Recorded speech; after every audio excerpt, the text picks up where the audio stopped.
What's up, y'all? What's up, y'all? It is currently 6:41 p.m.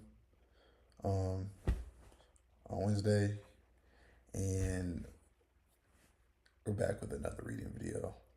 And the book we are reading is called "The Five Levels of Attachment."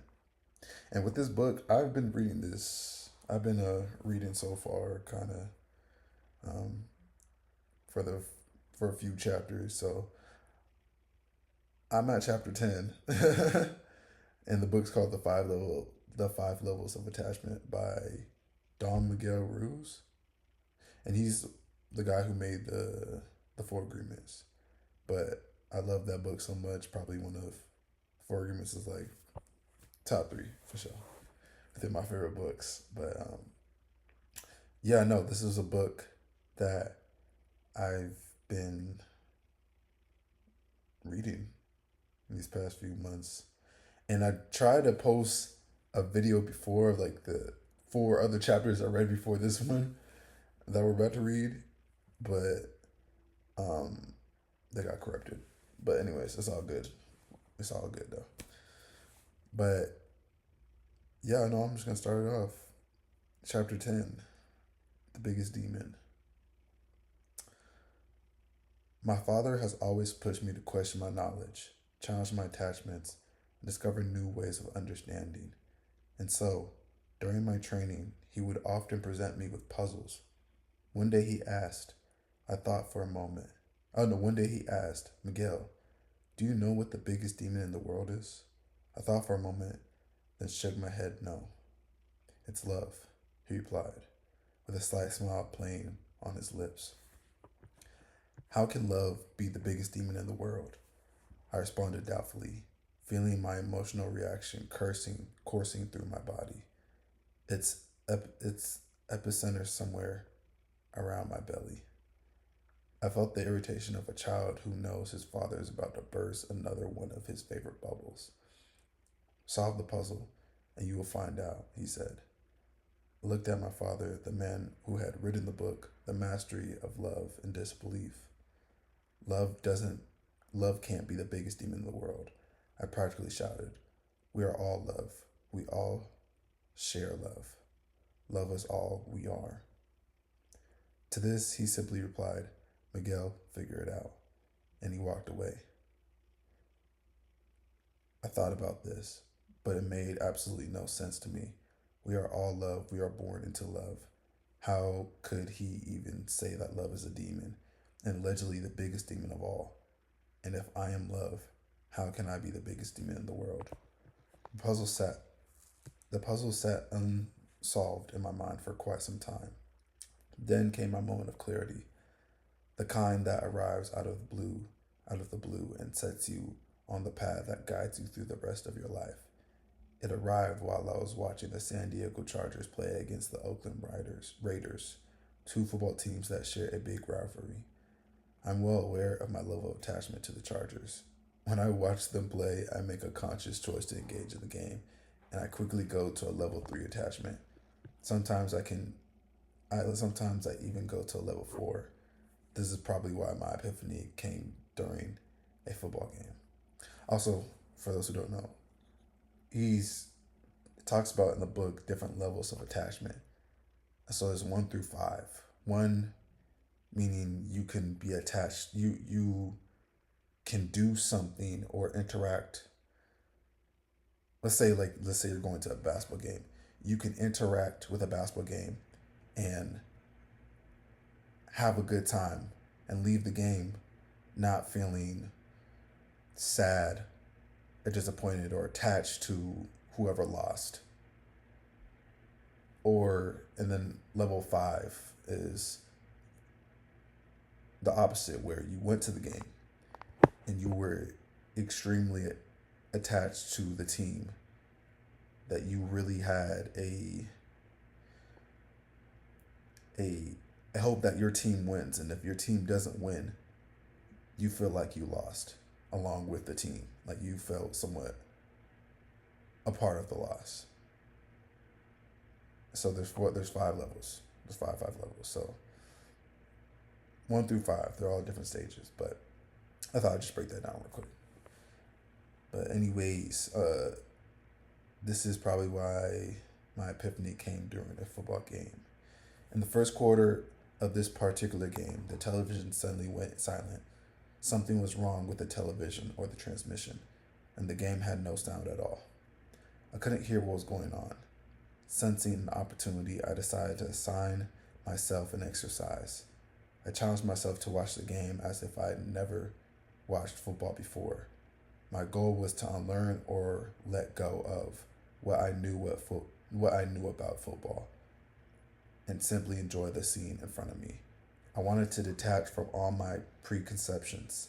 It took me quite a while to stop describing to myself what was happening on the field and just watch the game unfold. I saw two teams in battle and began to understand their plays and actions from a fresh perspective. I began to see each action as if it were true, as if it were truth unfolding. My mind went silent and I simply watched. A deeper connection formed between me and what was happening on the field at that moment. I was enthused by the play of both teams. Somewhere around halftime, the sound returned, and lo and behold, there were now two voices describing what was happening, narrating every moment. The narrators were telling me where to place my focus. I could feel my attention being steered until I was no longer watching the game unfold as I had before, but instead was listening to what I was being told. The narrators informed me when to cheer and when not to cheer. They explained why the ball was thrown, why a touchdown was possible, and why the defense was doing so well. Why a player held out on his contract, who should be traded, which player didn't deserve to even be on the team. I began to pay attention to only what the voices wanted me to see, as they excitedly pointed out stunning plays and judgmentally expressed disapproval of weak players. When the game ended, I could only recall what those sportscasters wanted me to remember, only glimpses of truth, a touchdown, a great tackle, or an amazing pass, shown through all that narration. Then the post-game show started, and every moment of the game was recounted. I apparently needed a team of narrators to tell me what I had just seen. Uh, that's when I had my sudden realization. I have those same commentators in my own head. The only difference is that they have my own voice. Just like taking a sip of wine and thinking about the region and varietal, varietal, varietal, pronunciation check. Sorry, pause. What the fuck? How you pronounce that again? How you pronounce? How you pronounce that again? Varietal. Varietal. Okay, got you. Okay, varietal of grapes instead of enjoying the experience. I let the narrators talk about whatever catches my attention, and it is usually something I'm already attached to. This pulls me away from my experience of the present moment. The way a rubber band stretched too far snaps back. Word. The narrators are the voices of the filter of what we know, the thoughts and the beliefs that construct our belief system. This is what my father referred to as the voice of knowledge. I simply call them the narrators.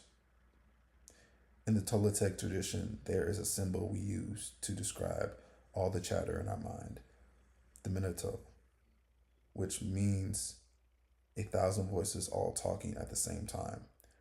Yeah, it'd be like that. It'd be like that. Those voices are all trying to catch your attention, and the ones that speak the loudest are usually the ones that manifest in the form of an attachment. Some narrators may speak from distortion, while others may speak from truth. Through our reason, we are able to tell the difference between the two, but it's difficult for us to tell them apart if we are attached to them.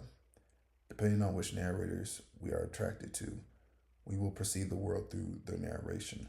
thus creating our world into their image. Yeah, and thus creating how we feel about certain things, and how we feel maybe negative or positive based on our attachment. Like even within my attachment of just sports, I felt like not sports, but within my attachment of doing extra, more than needed when I was working out at the gym because I had a strong attachment to that. I had a strong attachment to whether I I would say performed well or did an exceeded amount of reps than I should have. Whatever, however I did, I tied my happiness within that. Like the love I have for myself was conditional, really, when trying to live life from that standard. But yeah, it's not the way. um. Anyways, where was that? How much narrators you're trying to see the world through a narration? Of course, I always understood this on an intellectual level. Of course, I always understood this on an intellectual level. But through this experience, I finally understood it on a much deeper, intuitive level. These narrators are the personification of our attachments to things, ideas, and beliefs. They can keep us rooted to past experiences as we try to make sense of the present. We have a predilection, predilection, preference, or special liking for something or bias in favor of something. We have a predilection. I know I'm pronouncing that right. Predilection. Predilection. We have a predilection for fitting new experiences neatly into our preconceptions of life. Mm. Mm. Fitting new experiences neatly into our preconceptions of life. These voices also keep us focused on some idealistic goals for ourselves, something to attain in the future, or something we might even convince ourselves we will never attain, but think we should still strive for. Mm. Turning our attention back to love, our narrators also play a major role in our relationship. In many cases, when I was younger, I fell in love with a beautiful young lady. But after some time of just enjoying our love for each other, we grew comfortable and fell into a routine. At this point, we began to find some faults within the relationship and started to argue over what should be in order for our relationship to meet our expectations. Other than what she told me, I had no idea what was really going on in her mind. However, I knew what was going on in mine. My narrators were commentating, to be the perfect girlfriend, she should be like this. Our love is supposed to be this way. She does this to control me. How can I make her happy? I should do this. All the things my narrators told me were based on my attachment to what I believed a relationship should be in order for us to continue loving each other. All these expectations were informed by my past experiences and the beliefs I had acquired growing up. I allowed my knowledge to analyze how a relationship is supposed to be, and I believed it. It was no longer connecting or having a communion with my beloved. My attention was on the voice of my narrators. At the time, I could see the at the time I could see that while our love was still there, our attachment to the ideas about what we thought love should be would ultimately come between us. This was all a product of listening to our narrators. And so, through this football game in sight and the reflection of my relationship, I finally understood what my father meant when he said that love is the biggest demon. Instead of simply experiencing love, being loved narrators explain how love should feel, what makes us worthy of love, who should love us, and how they should express it, what we need to do or achieve love ourselves, and what others need to do in order to receive our love in return. Wait, what we need to do to achieve to love ourselves and what others need to do in order to receive our love in return.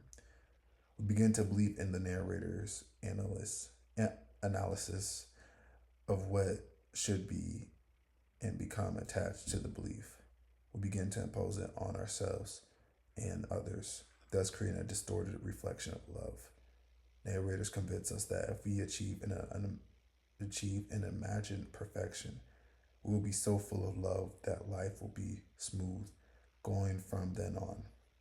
But what really happened is we made love conditional.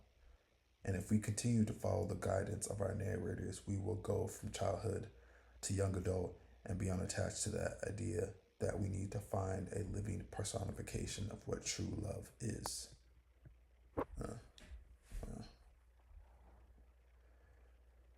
In order to be in love, we must have someone to love. And of course, that person is supposed to love us back.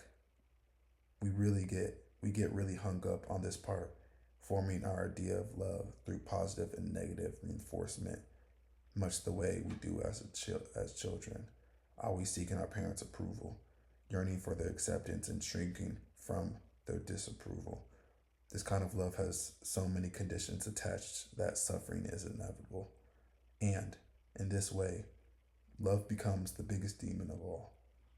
Our distortion turned the angle of unconditional love into the demon, a symbol of distortion of the truth, exaggerating our fears and distorting our view even more, creating a personal hell for ourselves. So love becomes more so a demon, just in terms of the way that we try to achieve it, I would say. I think that's what he's trying to get. That's why it becomes a demon. And the ways we try to achieve it, it it makes the idea of love itself, I guess,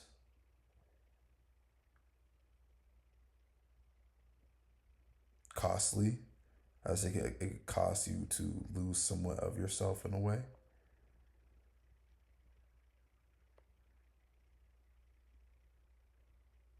Hmm.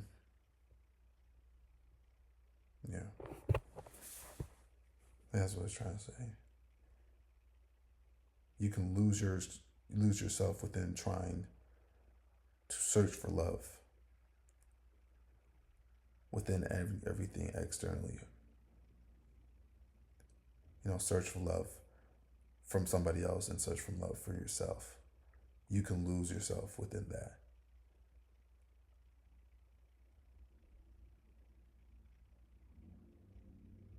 And that could be costly and dangerous. Hmm. When we look in the mirror and do not see a reflection of love, it means we can't see through the smoke that distorts our view and make us think that when we look in the mirror and do not see a reflection of love, it means we can't see through the smoke that distorts our view. It makes us think that love is something that needs to be gained, like the elusive carrot on a stick. If we look at our reflection and turn into our eyes, we will see that lies beyond them. We will see the truth. There is no need to chase love. When we learn love, we simply release our attachment to what we expect to see so that we can see beyond it. We turn off the volume on our narrators, the voice of our knowledge, and simply engage the present, and the true image of love will appear. We have always been love, but we have grown so accustomed to the smoky, distorted reflection of love that doesn't allow us to see or accept but ourselves, that we don't know how to live life without it, which is the biggest lie. But when we become aware of our attachment and decide to let go of the distortion, then the motivation to change becomes change comes from our own love.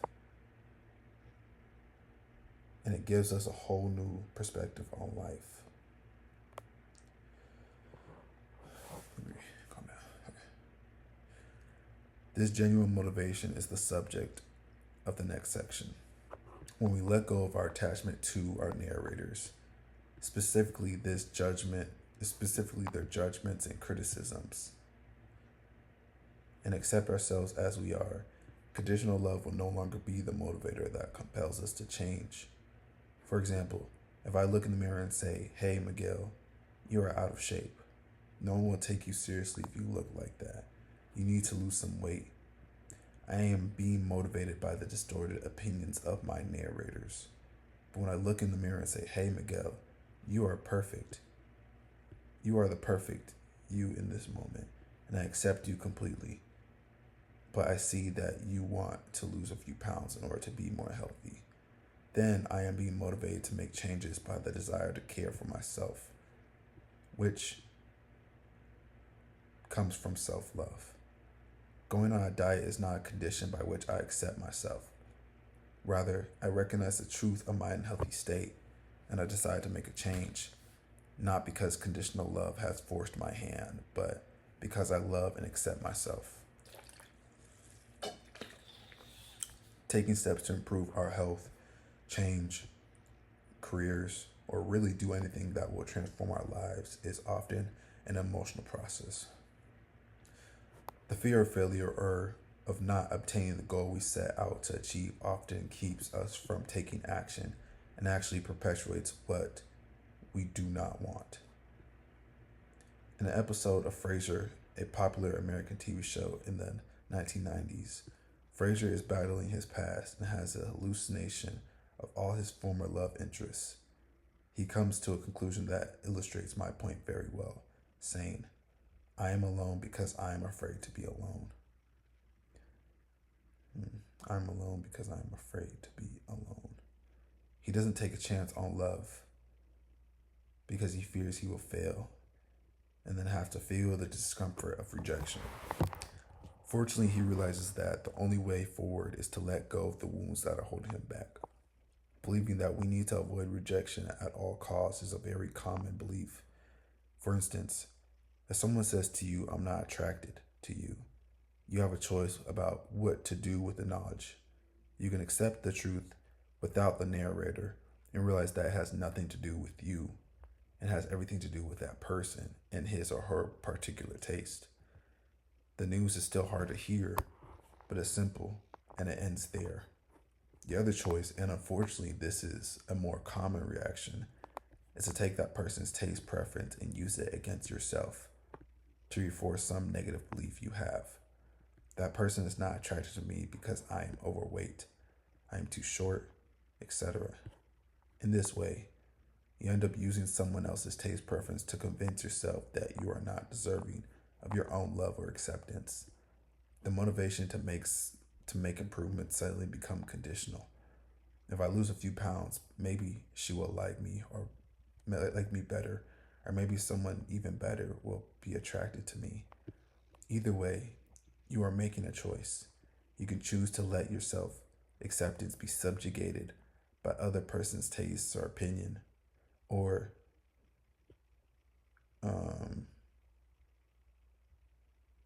wait, you can choose to let your self acceptance be subjugated by another person's taste or opinion, or you can choose to accept that they have simply stated what is true for them, and that does not change who you are. It reminds me of like when I was like earlier, like maybe like a year or two or three, honestly, where, well, actually, no, I'll just say my past, where I'll take on my glasses because for the longest time, I thought I looked way more attractive without my glasses than wearing them. And when I would be, I don't know, maybe like a girl that I thought looked attractive, or if I'm out in public, I try to take them off so I can catch the attention of others because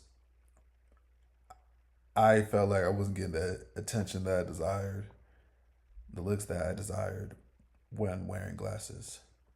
You know, because I was a bald kid. I was a kid growing up that was bald, wearing glasses. You know, bald kid wearing glasses. Those really get the best looks as a as a teenager for real. So it was like nigga had to do what he had to do, but it was stemming from a place of trying to meet somebody else's perception of me and um or thinking I had to change myself in this way, not for the pure fact of me wanting to see life differently from a different perspective, but me trying to. And when I mean see life differently, I mean being able to experience life without glasses. But instead of trying to experience that, I was doing it. I was trying to experience things for the sole purpose of feeling accepted, of being accepted by girls that I found attractive. But we don't do that no more. Now I actually think I look attractive with my glasses, and I don't really care to like get contact as much as I used to when I was younger. Like it's not a priority for me, not really anymore. Um, in my experience, the only motivator that brings lasting change is self love. When I love and accept myself, I want to treat myself well and be as healthy as I can be. Only when I do, I have the freedom to detoxify from whatever has been subjugating my will. When it comes to being motivated by self love to make changes in life, there are no musts or shoulds. The key phrase here is I want to make this change for me. When you say yes to this choice, then you can begin the process, doing it for yourself rather than to please others or to please your narrators. Makes all the difference between creating lasting change versus a temporary illusion. Mm. Regardless of whether you stumble along the way when you want to make a change, you keep getting up, exercising your will like a muscle in training. As your will strengthens, you will know what passion is.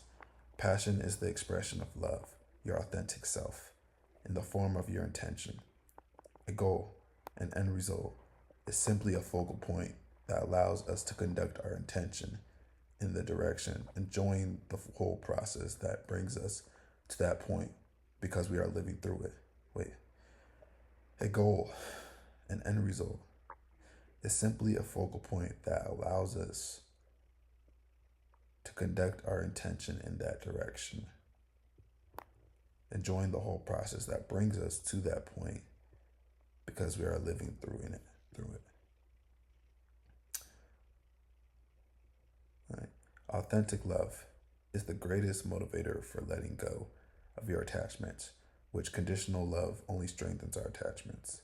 Knowing the difference is key as we enter the process of detaching from what's this? Authentic love is the greatest motivator of letting go of attachments, while conditional love only strengthens our attachments. Knowing the difference is key as we enter the process of detaching from the conditions and agreements that keep us from experiencing our authenticity. At the root of this is how we relate to ourselves and the people in our lives. I cannot give what I don't have. If I have conditional love, I cannot give what I don't have. If I have conditional love, I will give conditional love. If I have authentic love, then I will be able to give authentic love.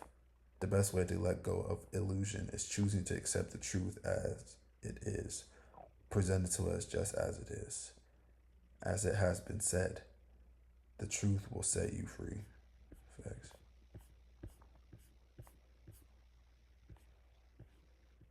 All right. How many minutes I got? 10.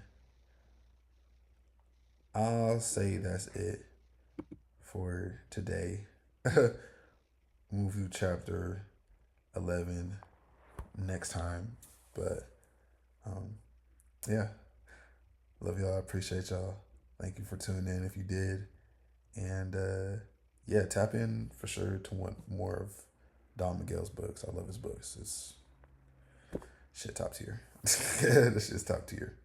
Also, make sure you're doing things from a place of love, authentic love, not conditional love. Because I could say for me, I found myself doing that really my whole life because I've been conditioned to think I have to do things to now start getting myself love.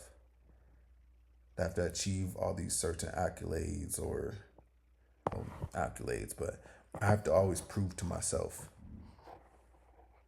that I'm worthy, that I'm worth loving when the love that we grant ourselves should just be granted for just us being here. Nothing else should give us permission to start doing that for ourselves, except us, ourselves. And that's just for being human and being alive and being a person. So that's what I've been working through for the longest. And we gotten better. I ain't gonna lie. Like, and gotten better. Like, I've given myself more grace within allowing Zion to be free, to accept myself, and to not judge myself for all the little things. You know, that no matter if I feel like I'm having a good day, a bad day, or if I feel like I'm doing a good job or a bad job, the love that I give to myself should be constant and never changing. And it can change at times, because we have our good days and bad days. But as long as I'm present enough within choosing how I want to feel and how I want to treat myself in each and every moment, then the love I give myself will be more constant and it will be more of a routine, you know, instead of feeling like a constant choice. Because, I mean, it is a constant choice every single day. But I feel like the more I do it, it will be second nature.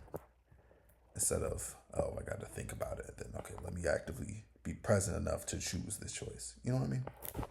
But, yeah. Anyways, I love y'all. Appreciate y'all. Stay blessed, easy, and smile today.